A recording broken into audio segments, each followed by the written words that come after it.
Sanford is the CEO of Development Economies Group International, where she has been leading major development efforts for over 30 years.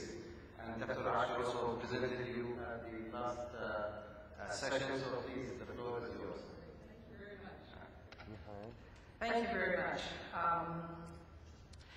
I would like to actually continue where I stopped on the last panel, if you will let me, which is to look at the fourth level. During the break, many people came up to me and said, I need to understand that fourth level better. It went by so fast. So this particular round is about what it means to be at that level of differentiation. And I'm going to speak mostly now about business development rather than economic development, and how it is that we move a business so that it can become part of a value-adding process. I'm hoping this translates, because I want to have you notice that I'm using the word value-adding, which means an ongoing process of happening continuously, versus value-added, which is like something you figure out how to do and do once. And I'd like to tell you just a brief, funny little story about that, because it's how things get lost. About 35 years ago, in Procter & Gamble in the States, we created a whole new way of doing business that we call value-adding work. And then some of my now colleagues at Harvard came to study, and they didn't hear very well.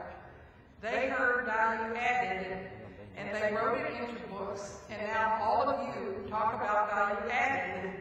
I'd like to get you back to talking about value-adding, about seeing it as a process, and seeing it as a set of phases that are including value of all of the stakeholders, including the earth, including the communities and the cultures, including the investors, including the consumers, and all of the people who created it. I want to also call attention to the word developmental economies. This is actually the name of my company, and I'm so bad at catching errors, I didn't notice that they had written it as developmental economics, because it has a particular meaning to talk about the developmental economies. The word development in Latin languages means to find that which is hidden. If you are a photographer, you know you go into a lab and you develop a picture, or someone else does it for you, and then you can see that which could not be seen before. That is the work we try and do with nations, with cities, with businesses, is to find that which reveals their uniqueness and differentiates them in terms of business development, value-adding jobs, and a really differentiated kind of investment.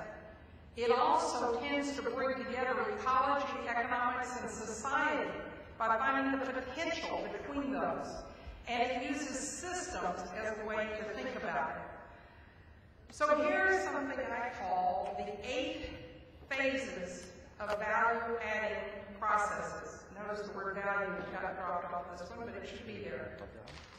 The 8 phases. So let me run through these very quickly, because it's a way a business can move itself from selling only commodities into increasingly adding, over time, more value that it can bring.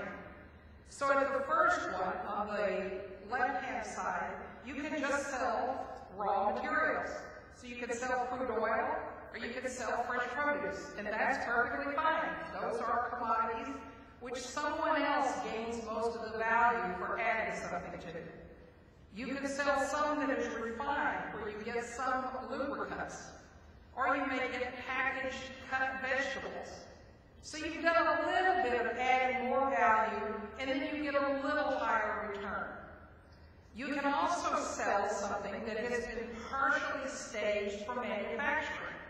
So you can sell plastic that can be cut and made in, or the materials that plastic can be converted to, or from, I guess in this case.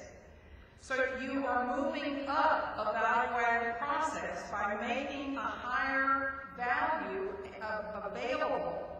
And most of the time, people pick one of these phases, and I'm afraid too much in the Middle East, you pick the lower ones and don't move along so that they're an economic stability return and a higher return to the businesses.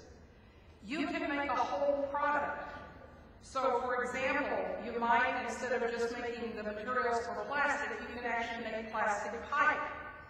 And then you have a whole product someone can buy, or you can sell engine oil. I'm just using crude here as the example because it seems appropriate in this environment. Or you can move all the way up to a systems offering. Now, this is what we heard Sandy sharing with us, which is you can have solar panels which have the plastic ingredient in it, but you also here would be partnering with other companies to be able to produce something of a higher value. The next level